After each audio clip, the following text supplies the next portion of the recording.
नमस्कार दोस्तों, जैम शुभा good life में स्वागत है। आज हम Diwali sweets and snacks for Diwali party बनाने वाले हैं, वो भी प्योर घी।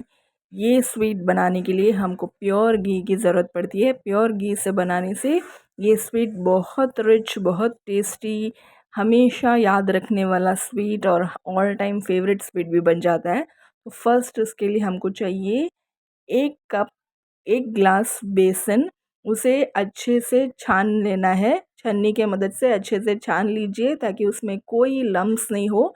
बगैर लम्स के अच्छे से छान लीजिए। और उस सेम ग्लास 2 ग्लास हमें शक्कर की ज़रूरत पड़ेगी।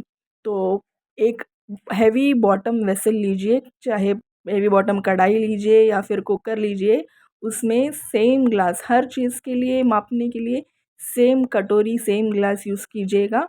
2 ग्लास शुगर डालेंगे, थोड़ा सा हाफ कप पानी डाल के इसे अच्छे से चाशनी, हमें एक तार वाली चाशनी बनाना है। ये रेसिपी का नाम है मैसूर पाक, जो कि साउथ का बहुत बहुत बहुत फेमस रेसिपी है और हर कोई इसे पसंद करता है क्योंकि ये बहुत प्योर घी से ही बनाया जाता है। प्योर घी से जब बनाते हैं तो इसका टेस्ट एंड रिचनेस, फ्लेवर सब बहुत लाजवाब होता है। ये बनाना बहुत आसान है, इंग्रेडिएंट्स बहुत कम है, लेकिन बनाने का जो ट्रिक्स एंड टिप्स है वो अगर हम ध्यान रखेंगे तो ये अच्छे से बन जाता है। मेरी मम्मी इसे हमेशा हर दिवाली पे बनाती है क्योंकि ये बहुत रिच डिश है, इसके लिए घी ज़्यादा लगता है। तो इसे ऐसे दिवाली, ऐसे ख़ास मौक़ों पर साउथ इंडियन घरों में इसे बनाया जाता है। तो ये जो मैसूर पाक के लिए हमने अभी छाछनी तैयार की है, वो देखिए अभी 1 तार वाली छाछनी रेडी हो गई है। अभी हमने जो नापा है 1 ग्लास बेसन, उसे हम धीरे धीरे इस छाछनी में डालेंगे। इसे छानना भी बहुत ज़रूरी है क्योंकि छानने से इसमें कोई लम्स नहीं रहेगा, क्योंकि हम इसे मिलाएंगे, करछी की मदद से जब हिलाएंगे तो ऑलरेडी छाना हुआ बेसन लम्स फॉर्म भी नहीं करेगा। तो ये मैसूर पाक का जो टेक्निक है उसे अगर आप ध्यान रखोगे तो ये बहुत अच्छे तरह से बना सकते हो। इसके लिए ये है प्योर घी, जो कि वाइट मक्खन, सफ़ेद मक्खन को मेल्ट करके घर का बनाया हुआ घी, देसी घी है। अगर आपको घी घर में कैसे बनाया जाता है वो देखना है तो उसके लिए मैं लिंक दे दूँगी वीडियो नीचे, आप उसमें देख लीजिएगा। सफ़ेद मक्खन को मेल्ट करके घी बनाया जाता है। तो इसके लिए हमको 2 ग्लास सेम ग्लास जिससे हमने सब कुछ नापा था, उससे 2 ग्लास घी की ज़रूरत पड़ेगी। अब ये शुगर सिरप और ये जो बेसन है वो दोनों मिक्स हो चुका है। मिक्स होने के बाद धीरे धीरे, हमको टोटल 2 ग्लास घी चाहिए, लेकिन धीरे धीरे हम इसमें घी मिलाएंगे और इसे लगातार करछी से हिलाते रहना है, इसे छोड़कर नहीं जाना है। जब आप स्टार्ट करते हो तो इसके बाजू में ही खड़े होकर इसे बनाना है। मेरी मम्मी मैसूर पाक बनाने में बहुत एक्सपर्ट है, वो हर साल बनाती है। हर कोई मेरी मम्मी के बनाया हुआ मैसूर पाक का बहुत फ़ैन है, हर किसी को पसंद आता है। एंड अगर आप जानते हो कि मैसूर पाक कहाँ से शुरुआत हुई थी, तो ये मैसूर कर्नाटक राज्य में एक राजा थे जो कि बहुत खाने के शौकीन थे। तो उनको कुछ ऐसा खाना था कि आज तक जो बिल्कुल खाया ही नहीं हो, ऐसा एक स्वीट डिश उनको खाने का मन हुआ। तब उन्होंने अपने बावर्ची को, कुक को बुलाया और कहा कि ऐसा कोई एक स्वीट डिश बनाओ जो मैंने आज तक कभी खाया ना हो।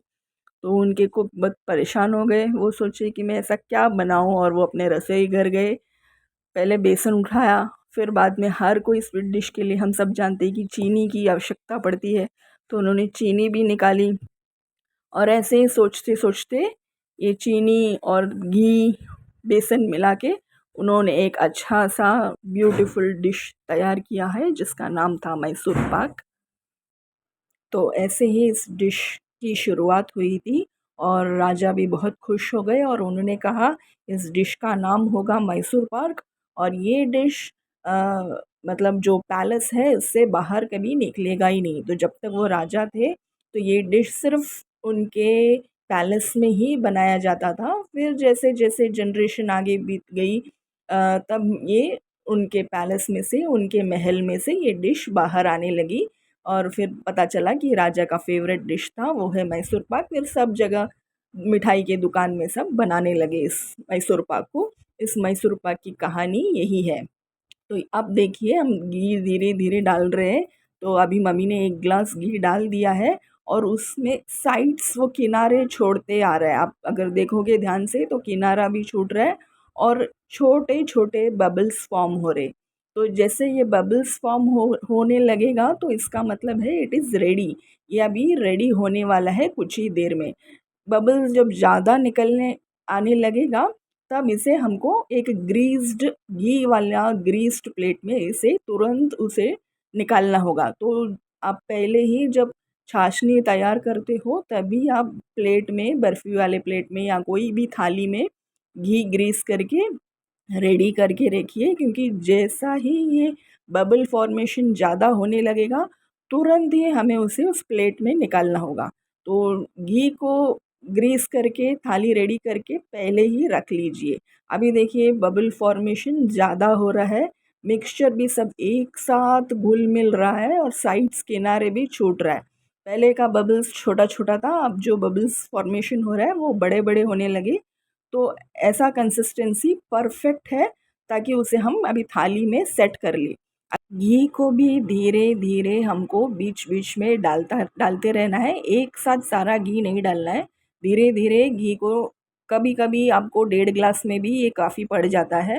अगर आप बहुत जल्दी निकालोगे तो वो बर्फ़ी का स्टेज नहीं आएगा। और अगर आपने थोड़ा ज़्यादा चला लिया तो वो बहुत ही कड़क हो जाएगा। तो मैसूर पाक जनरली जो ऐसा डिश है जो मुंह में डालते ही मुंह में पिघल जाता है, मेल्ट इन माउथ जैसे बोलते हैं हम, वैसा स्वीट डिश है। आपको ऐसे मुंह में डालते ही वो अपने आप पिघलने लगता है। तो उसके लिए कंसिस्टेंसी का ख्याल रखना बहुत ज़रूरी है। तो ना ज़्यादा चलाएंगे। अब ये परफेक्ट कंसिस्टेंसी है, गैस को ऑफ कर लीजिए। गैस को बंद करके तुरंत ही इस थाली में सारे के सारे मिक्सचर को डाल दीजिए, थाली घी लगाया हुआ थाली में। और बहुत ही गर्म होगा तो ध्यान से डालिए। और कुकर का बॉटम भी देखिए, इसमें कोई भी चिपका हुआ नहीं है। तो ये है उसका स्टेज, मतलब आपको जब थाली में निकालना है वो स्टेज यही है कि वो कुकर में भी साइड्स छूट जाएगा, नीचे से भी छूटने लगेंगे। 10 मिनट के लिए उसे वैसे ही रख दीजिए। 10 मिनट के बाद ठंडा होने के बाद उसे पीसेस में काट लीजिए, आपका मैसूर पाक तैयार हो जाएगा। अब नेक्स्ट इंग्रेडिएंट्स जो हम बना रहे हैं, नेक्स्ट रेसिपी, वो है खारा मसाला बूंदी। कारम मीन्स स्पाइसी, नमकीन और तीखा। स्पाइसी मसाला कार बूंदी बोलते हैं। ये भी साउथ का बहुत बहुत फेमस एंड पॉपुलर, सभी का फेवरेट स्नैक्स है। ये तो ऐसे टीवी देखते हुए, मंचिंग करते हुए, घर में आते जाते हुए दिवाली वेकेशन में सब खाना पसंद करते हैं। तो उसके लिए हमको चाहिए 3 कप बेसन में आप 1 कप राइस फ्लावर, चावल का आटा मिला लीजिए। दोनों को अच्छे से हमको मिक्स करना है। आप बेसन का आटे को छन्नी से छान लीजिए ताकि उसमें लम्स ना रहे। और 1 कप चावल का आटा, उसमें हम 1 टेबल स्पून मिर्ची पाउडर डालेंगे, क्योंकि इसका नाम ही कारा बूंदी है। तो ये थोड़ा तीखा भी रहेगा, स्पाइसी भी रहेगा। तो इसके लिए 1 टेबल स्पून मिर्ची पाउडर, हल्दी पाउडर, नमक।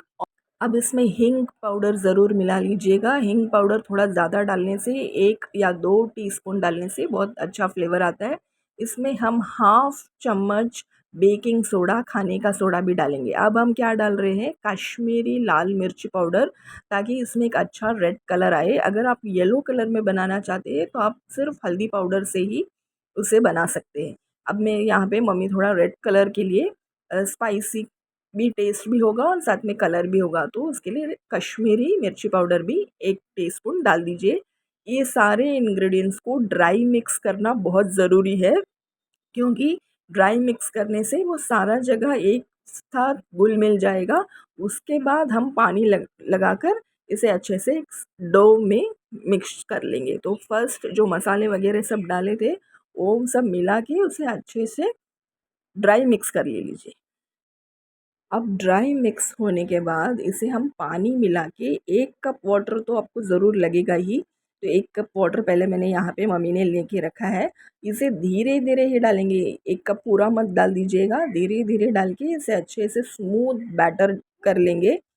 स्मूथ बैटर होने के बाद अगर हमको ज़रूरत पड़ेगी तो और थोड़ा-सा इसमें पानी मिला लेंगे।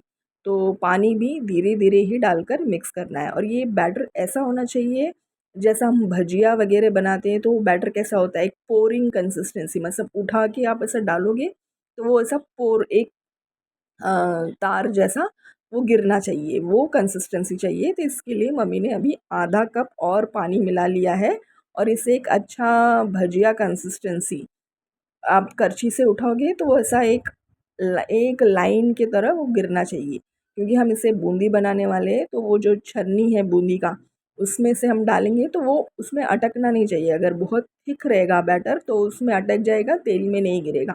और लूज़ रहेगा तो क्या होगा, लूज़ रहेगा तो वो गोल गोल नहीं बनेगा, मतलब सीधा सीधा लंबा ही आएगा। तो उसका जो बूंदी बोलते हैं वो हमेशा गोल शेप में ही होता है। तो इसके लिए कंसिस्टेंसी में ध्यान रखना है कि ना ही ज़्यादा लूज़ होना चाहिए और ना ही ज़्यादा थिक। तो एक विस्क के मदद से भी आप इस तरह से मिक्स करने के बाद अच्छे से मिला लीजिए, ताकि वो थोड़ा और फ्लफ़ भी हो जाएगा और क्रिस्पी भी हो जाएगा। अभी देखिए ये जो करछी से ऐसे निकालने के बाद करछी में जो पीछे चिपक जाता है उसको ऐसा कोटिंग होना चाहिए, करछी में जो ऐसा कोट हो रहा है ना, वो consistency is perfect consistency to make this boondi. ये बूंदी इससे अच्छा बन जाएगा। अब 2 टेबलस्पून गरम तेल, जिसमें हम बूंदी अभी करने वाले हैं, फ्राई करने वाले हैं, वही गरम तेल को 2 बड़े चम्मच इससे मिलाने से क्या होगा, ये जो खारा बूंदी है, कारम बूंदी, वो और अच्छा कुरकुरा क्रिस्पी बनने के लिए वो ऑयल हेल्प करेगा। तो ज़रूर उसमें 2 टेबलस्पून गरम तेल डाल दिए। अभी मम्मी क्या कर रही है, यहाँ पे चेक कर रही है कि हॉट ऑयल में बूंदी डालने से वो तुरंत ऐसे उबलना चाहिए। तेल ना ही बहुत ठंडा भी नहीं होना चाहिए, ना ही तेज़।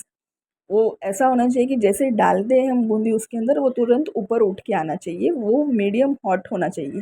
तो ये जो फ्राइंग करछी है, जो जनरली सबके घर में होता है, बूंदी का करछी अलग मिलता है मार्केट में। अगर आपके पास वो है तो आप वो इसे यूज़ कर सकते हैं। अगर आपके पास नहीं है तो भी आप ये डिश, ये जो नमकीन है, ये बहुत ईज़ी से बना सकते हैं इस फ्राइंग वाले करछी से। उसमें एक करछी उसमें डाल दीजिए और ऐसे-ऐसे उसको खाली आपको टैप करना है। टैप करने से क्या होगा, वो गोल-गोल नीचे गिर जाएगा। आपको ऐसे स्मूद नहीं करना है, खाली टैपिंग करेंगे तो गोल-गोल नीचे गिर जाएगा वो। और बस फ्यू सेकंड्स में उसका जो झाग जैसा आप देख रहे हैं, जो झाग जैसा बना हुआ, वो जैसा झाग कम हो जाता है तो वो बूंदी क्रिस्प हो जाएगा। तो वो स्टेज है। तो मम्मी वही कह रही है कि वो झाग जो दिख रहा है वो जब सब साइड हो जाएगा, इसे ऐसे निकाल के इसका एक्सेस तेल निकालना ज़रूरी है, क्योंकि जब खारा बूंदी हम बनाते हैं तो उसमें तेल की मात्रा वो ज़्यादा पी लेता है। तो इस तरह एक छन्नी में एक 5-6 tissue paper, kitchen tissue papers, kitchen towels डाल दीजिए और उसमें निकाल दीजिए। अब हर टाइम आपको ये करछी को साफ़ करना बहुत ज़रूरी है, क्योंकि उसमें वो जो होल्स है उसमें वो जो बैटर अटक जाता है। तो हर टाइम आपको इसे एक पानी में डालकर उसे क्लीन करके ही फिर आपको सेकंड टाइम इसे रिपीट करना है। तो ये जो टिप्स है, टेक्निक है, आपको उसे ध्यान रखना है कि वो, क्योंकि वो जैसे हम तेल में वो फ्राई होता है और निकालने तक उसके अंदर वो सूख जाएगा वो करछी में। तो नेक्स्ट बैच के लिए जब बनाओगे तो उसके अंदर से इतना आसानी से फ्री फ्लोइंग वो गिरेगा नहीं। तो आपको ये जो करछी है, बूंदी फ्राइंग वाली करछी, उसे हर टाइम पानी में डाल के साफ़ करना है और उसके बाद एक कॉटन के कपड़े से, मतलब सूखा कपड़े से भी उसे पोंछ लेना है। उसे गीला ही नहीं रखना है, क्योंकि हम तेल में कर रहे हैं तो पानी भी तेल में लगना नहीं चाहिए। तो ये दोनों चीज़ का आप ध्यान रखें कि हर टाइम उसे क्लीन करके ही हर बैच को आप बनाएंगे। अब ये सेकंड बैच है, ये भी जैसा उसका झाग सब साइड हो गया, इस बूंदी को इस तरह से निकाल लेना चाहिए। तो वो अच्छा आपको साउंड भी आएगा, क्रिस्प साउंड भी आएगा और ये एक 15-20 दिन तक आपको अच्छा क्रिस्पी कुरकुरा एकदम टेस्टीदार, इसे आप अगर एयर टाइट बॉक्स में रखोगे तो ये आप 15-20 दिन तक आराम से क्रिस्पी रहेगा। और उसके पहले तो ये ख़त्म ही हो जाएगा, क्योंकि ये टेस्टी इतना रहता है कि आप जैसे ये खाते खाते टीवी देखोगे तो पता ही नहीं चलेगा ये कब ख़त्म हो रहा है। तो अभी वापस तीसरे बैच के लिए उसे अच्छे से क्लीन कीजिए, फ्राइंग करछी को क्लीन करके सेम प्रोसीजर में इसे डाल दीजिए। ऐसे सारे एक साथ बना के फर्स्ट रख लीजिए। अब हमारे सारे नमकीन बूंदी रेडी हो गए। अब इसे और टेस्टी और मंचिंग बीच बीच में बनाने के लिए यहाँ पे क्या निकाल के रखा है कि एक छोटा कप, सबका मेशर एक छोटा कप में काजू है, किशमिश है और मूंगफली है। तो ये तीनों को हम अभी फ्राई कर लेंगे। तो ये मैंने एक फ्राइंग वाली करछी ले ली है। अब इसमें ग्राउंडनट्स मैंने मिला लिया है। अब ये मम्मी ने मुझे करने को बोल दिया है कि ये सब फ्राई करके खारा बूंदी में डाल दो। तो अब ये मैं फ्राई कर रही हूँ। इसे अच्छे से, इसे जलाना नहीं है, मीडियम फ्राई करके इसी जो खारा बूंदी अब हमने रेडी किया है उसमें डाल दीजिए। तो ये क्या होगा, इसका टेस्ट बीच बीच में अच्छा भी लगेगा और थोड़ा दिवाली है, स्पेशल है तो रिच भी लगेगा। तो एक कटोरी काजू, काजू को इस तरह पीसेस में तोड़ लीजिए। पीसेस में तोड़ के उसी फ्राइंग वाले करछी में एक साथ डालकर उसे भी फ्राई कीजिए, गोल्डन ब्राउन होने तक उसके फ्राई करके अब उसे भी इसी कारा बूंदी में मैंने मिला लिया है। नेक्स्ट इसमें बीच बीच में थोड़ा किशमिश का स्वीटनेस भी आएगा, तो किशमिश भी फ्राई करके भी आप डाल सकते हैं, चाहे तो ऐसे भी डाल सकते हैं। अब ये है करी लीव्स, करी लीव्स को अच्छे से धो के उसे सुखा लीजिए, उसमें पानी बिल्कुल नहीं होना चाहिए और उसे भी इस तरह तेल में डालकर फ्राई कीजिए। थोड़ा वो स्प्लटरिंग करेगा, थोड़ा आवाज़ ज़्यादा करेगा, घबराइए नहीं। लेकिन थोड़ा दूर से कीजिए, थोड़ा चटपट आवाज़ बहुत आता है कड़ी पत्ता फ्राई करते समय। उस कड़ी पत्ता का क्रिस्प इस कारा बूंदी में जब हम डालेंगे तो बहुत टेस्टी भी लगता है, बहुत यम्मी भी लगता है और क्रिस्प एंड वो जो मसाला भी उसमें कोट हो जाता है तो बहुत मज़ा आता है खाने में। तो वो करी लीव्स, कड़ी पत्ते भी फ्राई किए हुए कड़ी पत्ते अब उसमें डाल दीजिए। अब हम डालने वाले किशमिश, किशमिश आप चाहिए ब्लैक लीजिए, ब्राउन लीजिए, आपको जो किशमिश अवेलेबल है उसे ले लीजिए। ये किशमिश को आप चाहिए तो फ्राई करके भी डाल सकते हो। फ्राई करोगे तो थोड़ा ये पफ़ी हो जाएगा। अगर आपको पफ़ी नहीं चाहिए तो इसे एज़ इट इज़ भी डाल सकते हो। अभी मैं तो इसे एज़ इट इज़ डाल रही हूँ। एज़ इट इज़ डालोगे तो इसमें नमकीन का टेस्ट है, स्पाइसी टेस्ट है और किशमिश डालने से स्वीटनेस भी आ जाएगा। तो तीखा, मीठा एंड नमकीन, सॉल्टी, स्वीट एंड तीखा तीनों टेस्ट आ जाएगा। अब इसे ऐसे शेक कर करके सारे इंग्रेडिएंट्स को एक साथ मिला लेना है। ठंडा कर लीजिए, इसे गरम गरम एयर टाइट में नहीं डालेंगे, थोड़ा रूम टेम्परेचर में आने। देखिए कितना क्रिस्प है। अब ये मेरे हाथों से तोड़ रही हूँ तो इतना क्रिस्प आवाज़ आ रहा है, एक्सेलेंट, टेस्ट भी बहुत अच्छा है। तो इसे आप अपनी मर्ज़ी से 1 किलो 2 किलो जितना चाहिए बना के दिवाली पार्टी में ये मैसूर पाक, जो ट्रेडिशनल मैसूर पाक एंड नमकीन कारा बूंदी ट्राई कीजिए। ये traditional sweet and snacks of south India आपको ज़रूर पसंद आया होगा। आप इसे ट्राई कीजिए, दिवाली एंजॉय कीजिए। दिवाली की शुभकामनाएं। Wish you all very happy Diwali. मैं मिलती हूँ अगले वीडियो में। Bye bye.